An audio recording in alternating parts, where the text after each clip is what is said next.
mature subject matter. Viewer discretion is advised.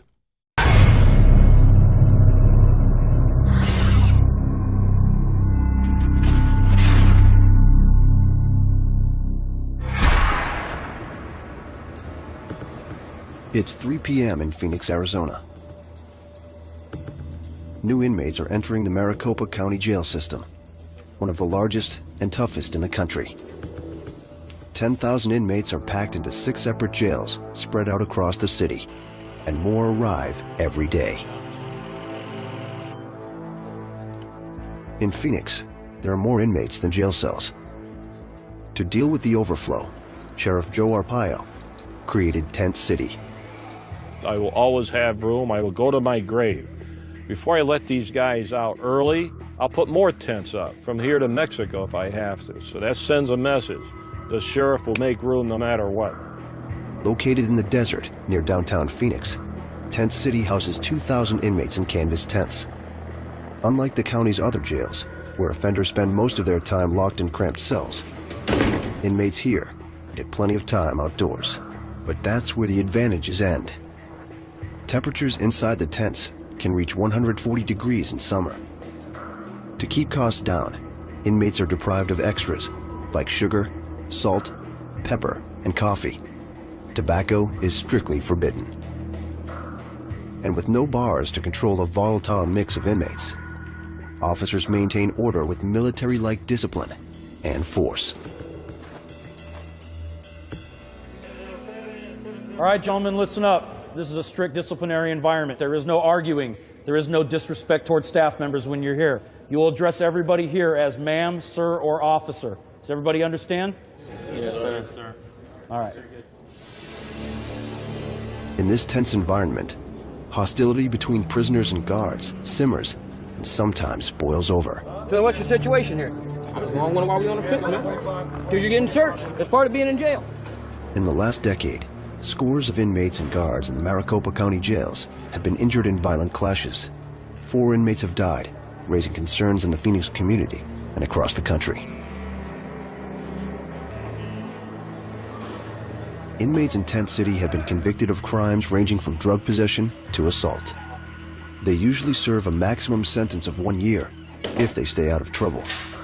But if they get out of line, they could end up in lockdown at an indoor jail or serving a much longer sentence in state prison.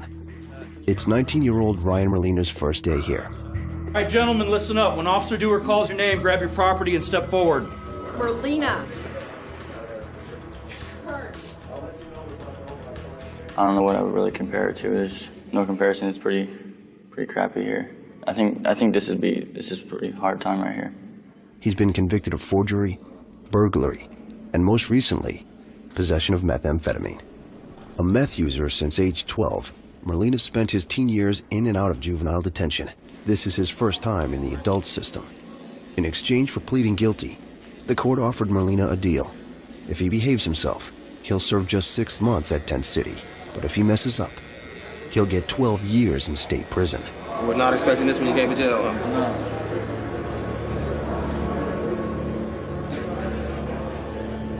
This is pretty much my last chance. If I do mess up in here or on the outside, I'm looking at 12 years off the bat. But surviving at Tents is going to be harder than anything he's ever done. Merlina is surrounded by inmates who have committed crimes ranging from shoplifting to manslaughter. And living conditions are harsh. He gets a bedroll, a sheet, and a bunk in a tent with 21 other felons. Welcome to the tent, bro. But his main motivation to serve his time quickly, he wants to see his young son born while he waited for sentencing. 2113. I think about my child a lot. I think about what's going to happen if I don't change my ways. I grew up without a father, and yeah, I wouldn't want that to happen to him. Recently, Merlina's mom and girlfriend cut ties with him because of his drug use. At Tent City, he's on his own.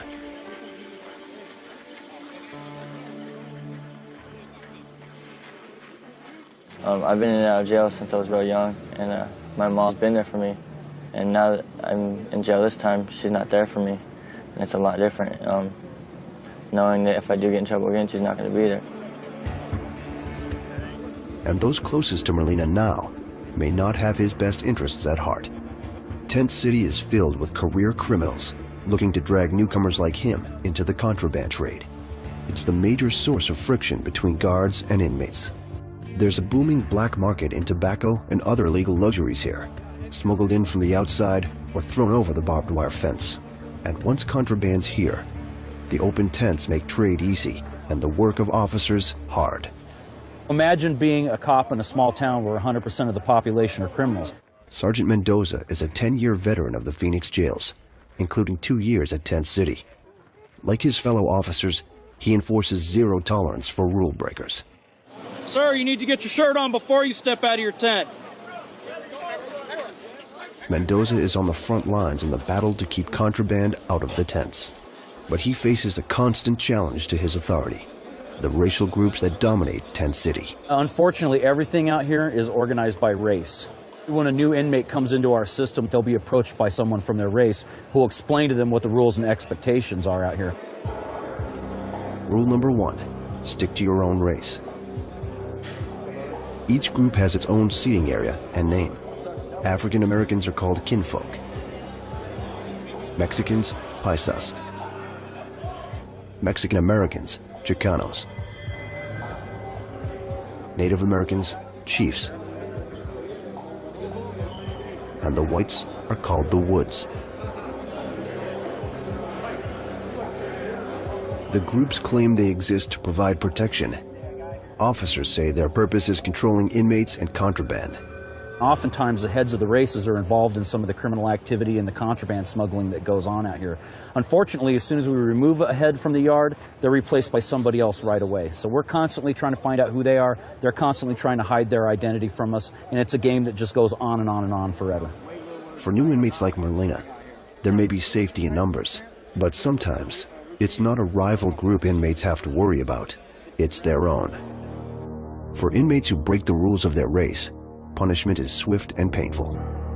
For minor infractions, like a verbal insult, a chin check, or a punch in the jaw. For major ones, like not paying back a debt, smashing, a thorough beating by 3 or more inmates. The group's power threatens the officer's grip on control. They are criminals, and you can't turn your back on them. Right now, when you look out on this yard, everything is quiet, but that could change at a moment's notice. We have had some major disturbances out here in the past. We've actually had inmates take control of the yard. In 1996, Tent City exploded into violence when all of the racial groups rioted after an officer allegedly shot pepper spray in the face of an inmate. The situation quickly spiraled out of control. Inmates took 8 guards hostage and burned 2 tents to the ground. It took law enforcement 3 hours to regain control of the jail. To deal with rioting inmates, the jail has a heavily armed unit called the Special Response Team, or SRT.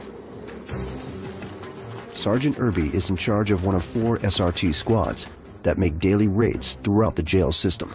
We're called whenever there's a situation in a facility that has gotten out of hand. Be it from multiple inmate fights, we've responded to 20, 30 inmates fighting in a pod. Irby's team of 7 officers responds to everything from inmate brawls to staff assaults. My job is care, custody, and control, and heavy on the control end of it now that I'm a member of SRT. And that's all we intend to do, is to control situations. The SRT is armed with tasers or stun guns, pepper ball shooters, and a full array of punishing, non-lethal weapons. What I've got here is a hornet's nest sting ball grenade filled with approximately 80 .45 caliber rounds. Members of the SRT go through rigorous training. At any moment, they could be called in to clear out a single cell or help put down a full-scale riot. Has there ever been excessive force used by SRT? I will tell you that there has been force that the office has deemed was excessive. Did I think it was excessive? No. But the office deemed it, and therefore it was. If Merlina gets involved in illegal activity at tents, the SRT will shut him down. But trouble may find him, whether he wants it or not. At the end of his first day, Merlino returns to his tent. The woods are waiting for him. They're ready to officially claim him as a member of their group. This is America's toughest jail. He meets the leader of the gang, called the Head, and the rule enforcer, called the Torpedo. The identities of the highest-ranking members must be kept a secret from detention officers. Being the head of a racial group is against jail rules. You smart off to any of the DOs, your tent's gonna get tossed, your monkeys are gonna get mad at you over it. The DOs have ways of turning us against each other if we mess up. That's their way of punishing us. I mean, they'll make you look like a bad guy and get your tent tossed on you, then it's gonna make everybody in your tent mad at you.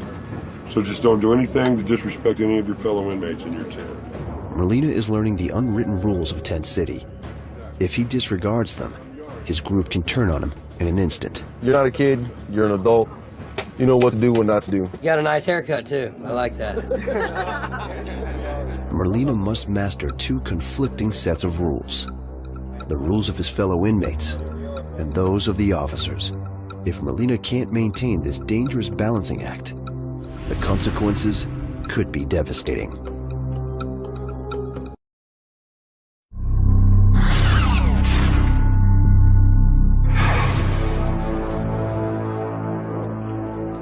It's 5 a.m.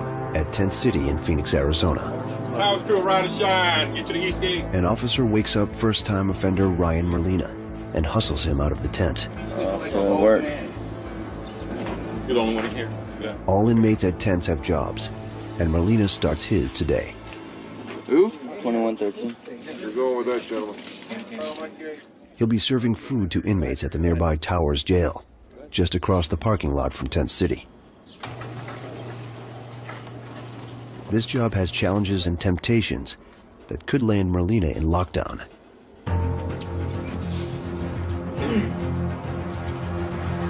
From what I heard, a lot of the inmates in here are going to want extra food, and consequences for me getting extra food, I'll be going to the hole, so I can't do that. Unlike inmates at Tent City, who have all been convicted, 70% of these men are still awaiting trial.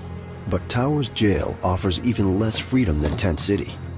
On chow duty, Merlino will come face to face with aggressive inmates who spend 23 hours a day locked in small cells. Their charges range from driving without a license to assault with a deadly weapon. They'll try to threaten and bribe him for more food. For a former meth addict and troublemaker, avoiding danger and opportunities could be tough. To keep costs down, the jail feeds these inmates only 2 meals a day of surplus food. The sheriff's office publicizes the fact that they spend 40 cents a day on each inmate's chow, compared to $1.40 for police dogs. As Merlino gets ready to deliver the food, one of his co-workers prepares him for what to expect next. They get 1 meal, 1 bag, that's it. They'll ask you, they'll beg you, they'll cry, and they'll hide their milk, saying they didn't get a milk. Yeah.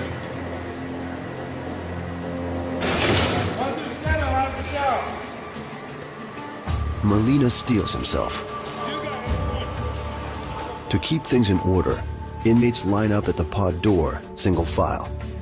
A detention officer carefully checks each inmate's ID to make sure they only get 1 bag of food. Hey, where you at? What's cell? What's cell? 11. At first, under the watchful eye of the DO, things go smoothly.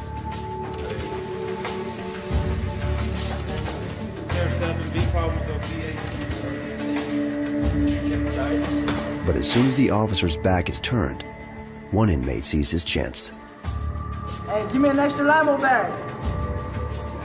Can't do it, man.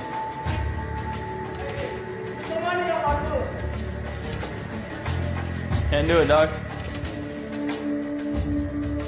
Merlina passes his first test, and things are calm for the moment. But just around the corner, Sergeant Irby and the SRT prepare for a surprise cell block raid. Don't provoke anybody. It's part of a program of random searches to keep control throughout the county jails. They'll look for weapons and contraband to eliminate inmate violence over black market tobacco and drugs. Watch your use of force. Sergeant Irby gives the signal. Go. and the team moves in.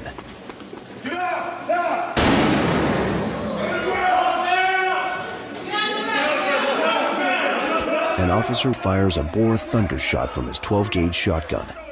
It's a blank round, but it delivers a deafening boom and a flash of light that momentarily stuns the inmates into submission.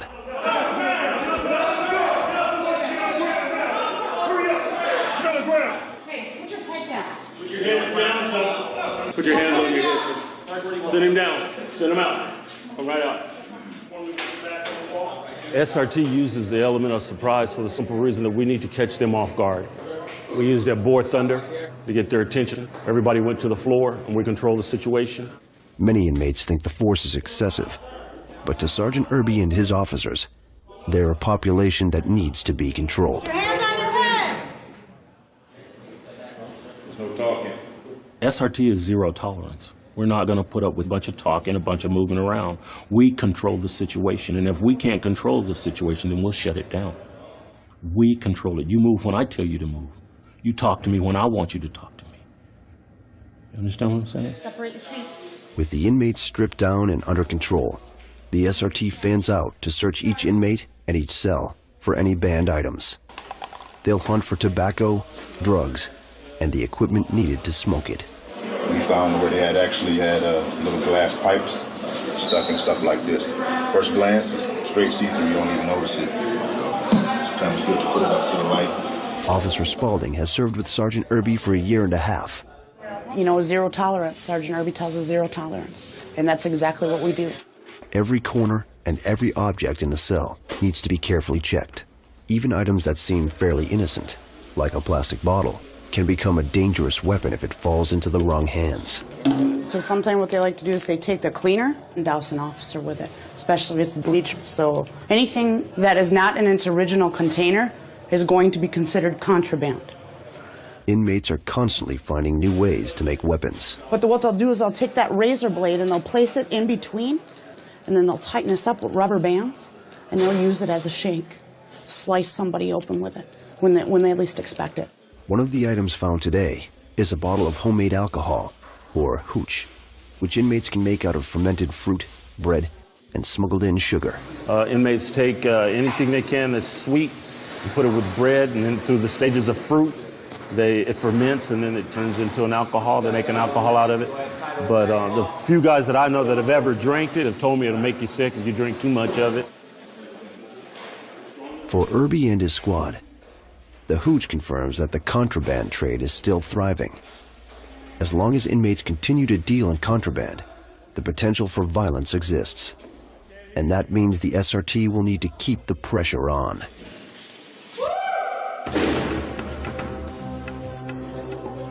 Edward Ramirez has gotten used to the raids.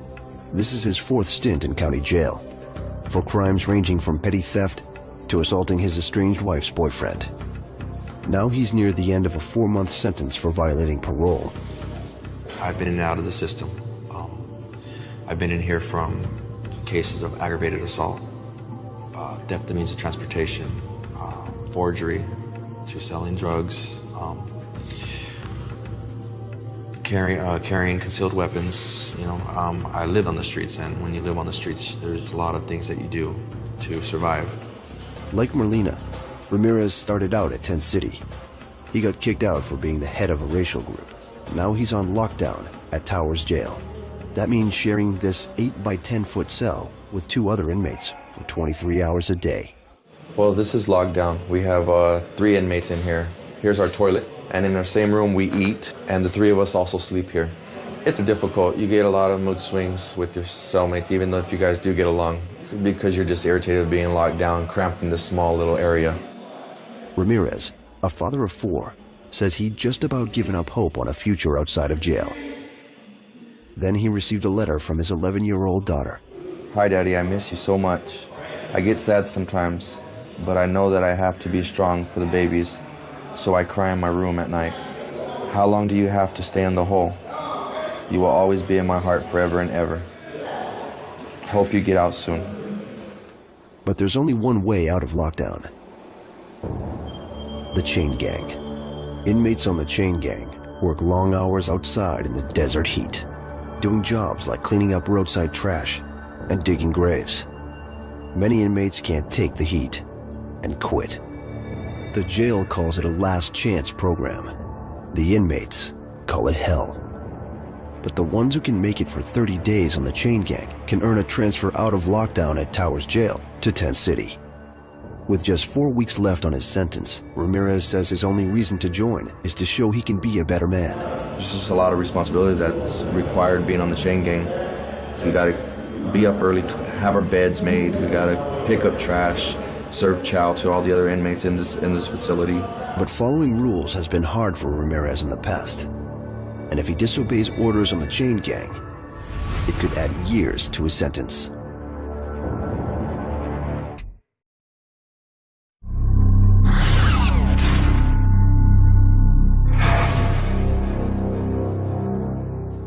It's Merlina's second week at Phoenix Jail's Tent City. At just 19 years old, he's in with convicts who are twice as old and twice as violent.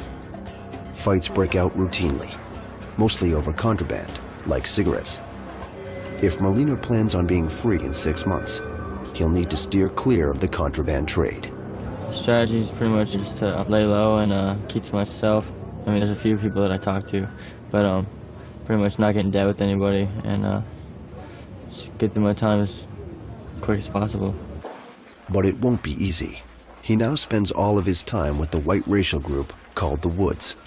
The group provides Merlina with protection, and in the open spaces of Tent City, with no place to hide, Merlina needs all the protection he can get. But being accepted by the Woods is a double-edged sword. Several members of the Woods are active contraband dealers. They have ways of drawing new inmates into the trade. Today, an inmate named Tripod invites Merlina to join in a game of spades. Inmates usually gamble for commissary items, and sometimes contraband. If Merlina ends up in debt, he may have to pay up by performing a service for other inmates, like smuggling black market goods. What starts as a friendly game turns tense when Merlina starts losing. I think he switched the books up though, dog. Because there was that book right there. It was that book right there, though, dog. I know. How am I supposed to know which one's first? How am I supposed to know? Because that's the thing. Nobody says spades is a clean game. When there's items on the table, I'm all about winning. What Merlina doesn't realize is that Tripod is being closely watched by the detention officers. The word on the yard is that Tripod is a major player in the illegal tobacco trade. What tent you live in, sir? Yeah, so you were in the wrong yard, weren't you? Yes, sir. Okay, so you're in the wrong yards. Why don't you go ahead and jump up on the fence over there? Look at Tripod. What's up, Tripod? What'd you do, Tripod? See what else you got on you. They search him at every opportunity. Anything else? No, you need sir. to know about? No, What's sir. that? Pull that out of your pocket. Let me see it. It's smoking again. Let me see your hands. And check his fingernails for nicotine stains. No smoke in my yard, sir. It's a good way to go away. If Merlina gets pulled into illegal activity, under the terms of his court deal, his short jail term could turn into 12 years in prison. But at Tent City, it's hard to avoid trouble. Edward Ramirez thinks he's found a way. The sheriff's chain gang. All right, 10-1, step forward. At 5 a.m., Ramirez and 12 other inmates begin the shift. Officers shackle them with ankle chains to limit their range of movement and prevent escape. March time, march! Inmates on the chain have to learn 4 different chants. The cadences are supposed to help the inmates march in lockstep and build morale. The words remind them of why they're in jail. Down doing 30! Down doing 30! 'Cause I pissed dirty! 'Cause I pissed dirty! Gotta get my life straight! Gotta get my life straight! For back in intake! For back in intake! For the next 8 hours, they'll work in 100-degree heat. Today, the chain gang is picking up garbage along a highway near Arizona State University. Officer Parks keeps careful watch over the men on the chain. At his side, a 12-gauge shotgun in case anyone gets out of hand. Clear sidewalk for me, please. Do not make contact with anyone at the bus stop. Gentlemen, you know what contraband is. Do not pick it up. Stay out of the road. Do not get down in the gutter. Stay only in the dirt. Having inmates this close to civilians carries certain risks. There will be no interaction between the inmates and the public. We don't want them giving the inmates stuff to bring back with them, whether it be drugs, tobacco, weapons, anything coming back into the facility. Forward march! As the head of the chain, it's Ramirez's responsibility to call out the cadences and make sure that everyone marches in lockstep. Scuff our boots, shut 'em up all night. Scuff our boots, shut 'em up all night. Chain gang program is all right. But 6 new inmates joined the gang this morning, and it's not going smoothly. We have about 6 new guys on the chain. They don't know how to march right or turn right yet. A lot of these new guys, they're joking rather than out here working, and they don't really pay attention to what's going on. They don't really care what's going on out here. Every false step messes up the group's cadence, forcing the men to stop and start again. Ramirez is losing patience, but if he takes his frustration out on any of the other inmates, he'll be headed right back to lockdown. March time, march! Left, left, left, right, left. Back in Tent City, the cat and mouse game between inmates and guards over contraband continues. Officer McVaugh has such a knack for sniffing out contraband. They call him the Bloodhound.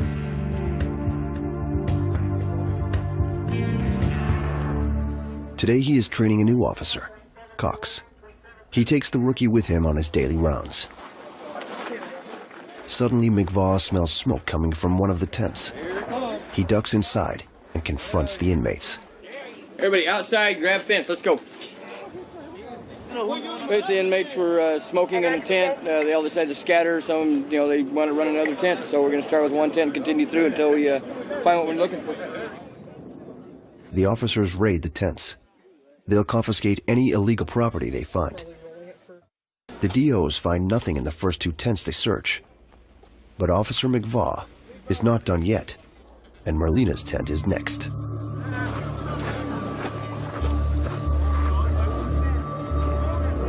Why don't you guys mind your own business and sit in your bunks? Now, Marlena, Tripod, and the other Woods have to wait while McVaugh and Cox tear up their tent. At 7:30 in the morning, they tell me to wake up so they can toss all my stuff. Yeah, I do get kind of upset about that, you know what I'm saying? Compared to a traditional jail cell, a tent and the grounds outside offer many unusual hiding places. McVaugh knows them all.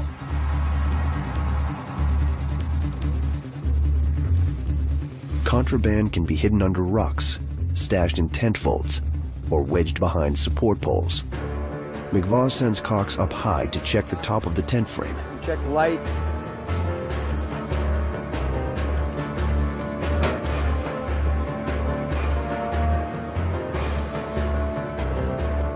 The rookie finds something. McVaugh. On top of the light box, there's a small plastic pouch. Good catch. They put them in the fingers of gloves to help hide them better. And they'll sell them to each other for commissary items, candy bars, and things like that. Spurred on by Cox's discovery, McVaugh keeps searching. He hits the jackpot. Inside a tear in one of the tent flaps, he finds a huge stash of tobacco. Fair amount of tobacco found in the tent. Inmates have been rolling. If McVaugh can figure out whose it is, they'll be thrown in the hole. 23-hour-a-day lockdown for 30 days. Marlena's tent will be under close scrutiny in the days to come, and it's becoming clear that the people he relies on most for protection may also be the ones most likely to get him a 12-year stretch in a state prison. It's tobacco one day, shanks the next day, marijuana, methamphetamine. They'll just progressively get worse and worse if they see that we're not out here trying. Officer McVaugh and his men will alert the jail's intelligence unit and the special response team. They'll keep the pressure up until they find the culprits, and when they do, the SRT stands ready to strike.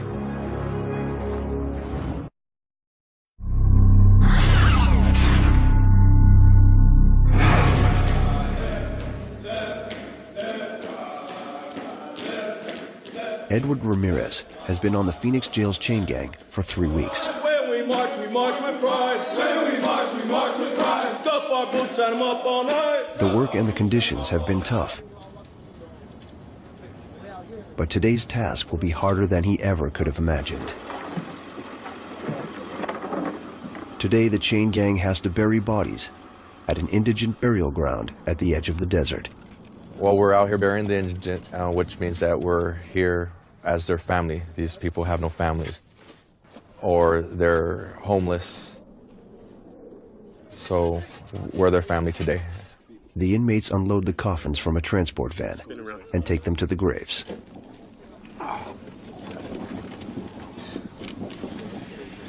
Our Father, who art in heaven, hallowed be thy name. Thy kingdom come, thy will be done, on earth as it is in heaven. It's grim work and another day of hard labor.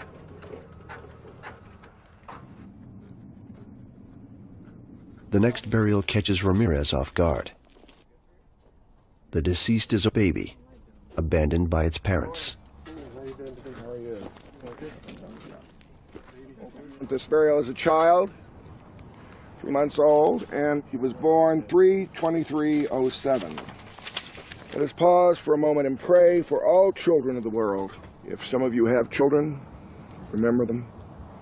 Remember all those who are abused, left like this child. Pray that someday there will be an end to violence of any kind.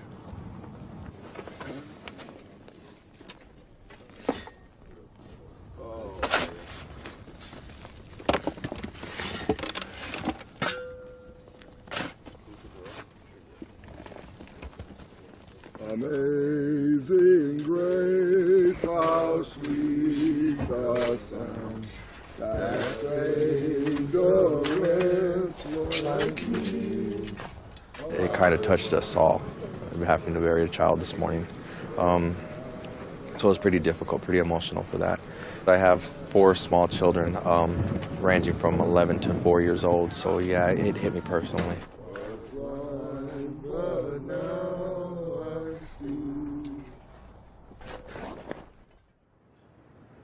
19-year-old Ryan Merlina hasn't seen his family since he's been at Tent City. But today, he's gotten some good news. His mother, who had all but given up on him after his arrest, has had a change of heart. Today, she is coming to visit Merlina for the first time. I'm nervous, man. I'm nervous. I haven't seen her in a while. He knows that his only chance at being a father to his newborn son depends on convincing his family that he can be trusted.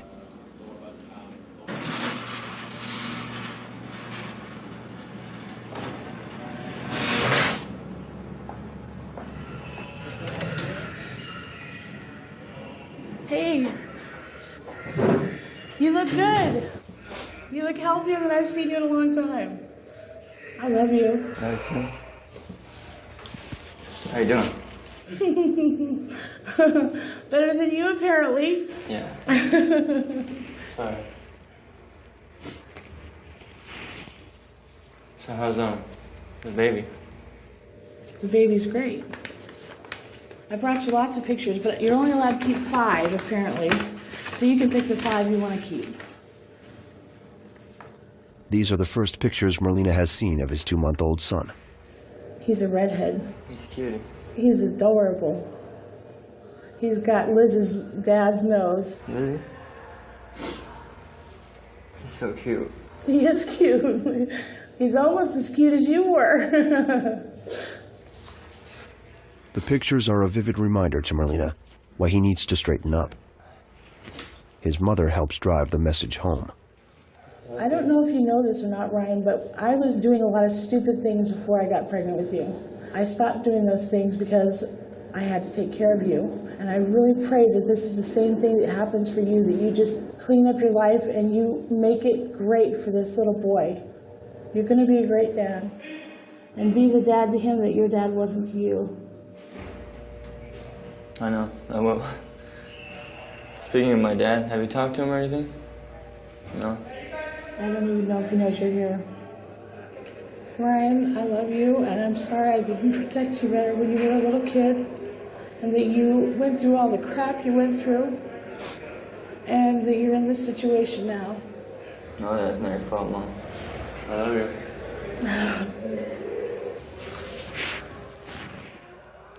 Tell us I love her and the rest of the family.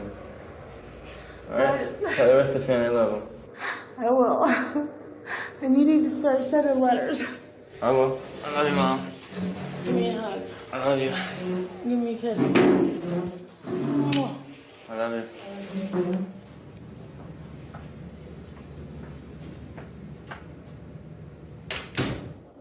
Merlino returns to his tent determined to serve his time quickly and get home to his son. But even if he decides to change his habits and his friendships to steer clear of trouble, events are already in motion that could land Merlina in lockdown. Working off a tip, 2 undercover officers with the jail's intelligence unit have just discovered a huge stash of tobacco hidden in a dumpster at the edge of Tent City. They think the stash belongs to 2 white inmates in the woods.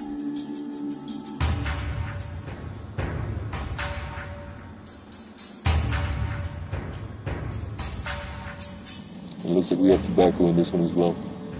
Each pouch would be equivalent to $20, $25, pretty much like having a Cadillac in there. For the intelligence unit, it's a huge score, one that could break the back of the woods contraband ring. The next day, in a meeting room adjacent to the tents, the intelligence unit briefs Sergeant Irby and the special response team. They show him photos of the suspects, including the woods. The entire racial group will be searched. If any are caught with tobacco, the punishment, 23-hour lockdown. These 4 individuals are bringing in contraband on the yard. I've handed my officers the individuals that we need to extract. They know that that's who they're in charge of extracting. Make sure that we get them off the yard immediately. Once they've identified and pulled the individuals that are to be extracted, Officers Chavez and Deathrage will be responsible for rolling up their property. We're gonna ID, pull them, strip them down to their boxers and their sandals. All right? Let's do this. Armed with 12-gauge shotguns and pepper spray, the SRT moves out to confront the group. Hit that tent.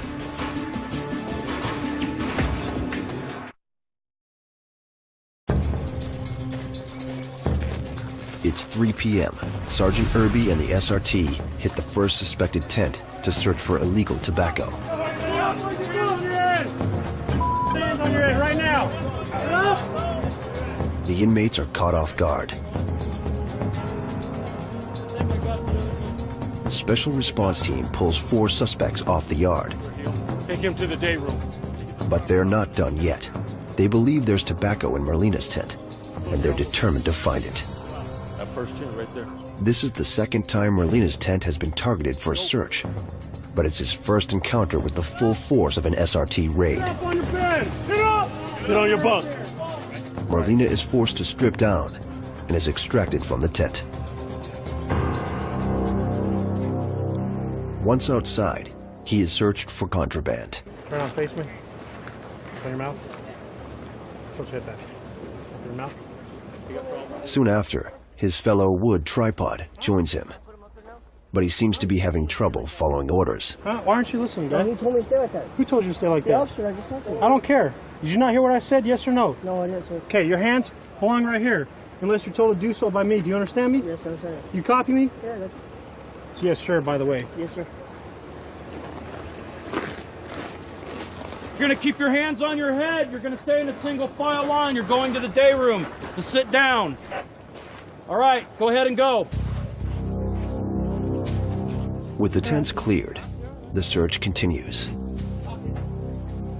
All Merlina can do is wait and hope that his bunk comes up clean. His future depends on it. It is like clockwork. If you do something enough, you get good at it, and it's something that we do quite a bit out here. Sergeant Irby has been on the job long enough to know that contraband could be hidden anywhere. He and his team are prepared to search high and low. Careful. If we come up with something that's serious, that individual could be rolled off the yard. And we have enough equipment to deal with him if it gets out of hand.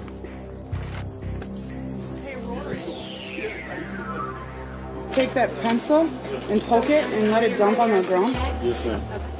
It's Sugar? Yeah, looks like it. Yeah, it's sugar. Sugar's a no-no here. He took away the salt and the pepper and the sugar. Took away that The stuff. sheriff took all that stuff away. After an exhaustive 3-hour search, no tobacco is found. Once again, Marlena and the other Woods have managed to dodge a bullet. But there's one thing both the inmates and officers can count on. Today's raid was not the last. They saw the force that came today to look for that contraband. And a lot of times inmates forget that we have that many officers, if even more, that we could bring on this yard in a heartbeat. It'll calm down the yard at least for 2 or 3 weeks before they realize, okay, they're not around anymore, we'll start trying to play our games again. And then within a month and a half, we'll all be back out here again. Marlena has survived his first SRT raid. If he can avoid trouble for the next 90 days, he'll leave Tent City and begin a 2-month drug rehab program. I learned that you really don't have any control over what you do, and SRT and come in here, do what they want, random searches, whatever. My strategies and just listen to the DOs, do what they say, cooperate with them, follow the rules, keep to myself, don't get in any fights, try and stay out of trouble as much as I can. I do look forward to getting out of here soon.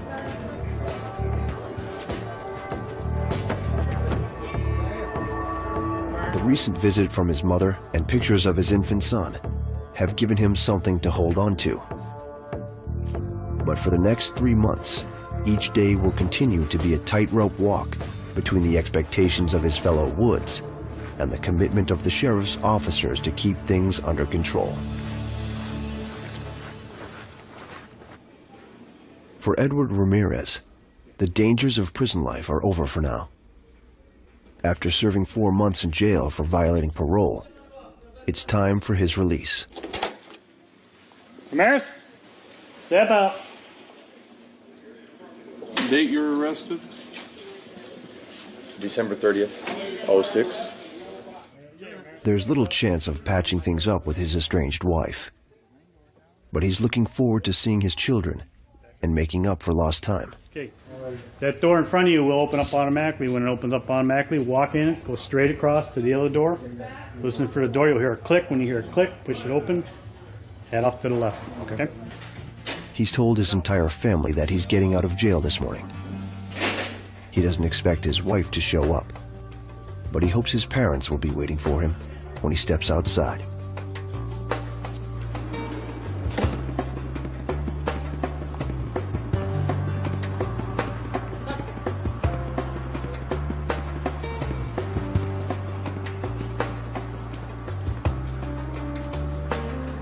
There's nobody here. I miss my family a lot, and I don't know if I'll be able to get them back, but my kids will always be there for me. So it has a lot to do with me changing, making up my mind to change. It's a little too late, but it's better late than never. Ramirez is leaving jail alone. What his future holds is unclear. But one thing is certain. In the desert, new inmates will arrive. The officers will try to keep them in line. And the war of nerves will continue in a place called Tent City.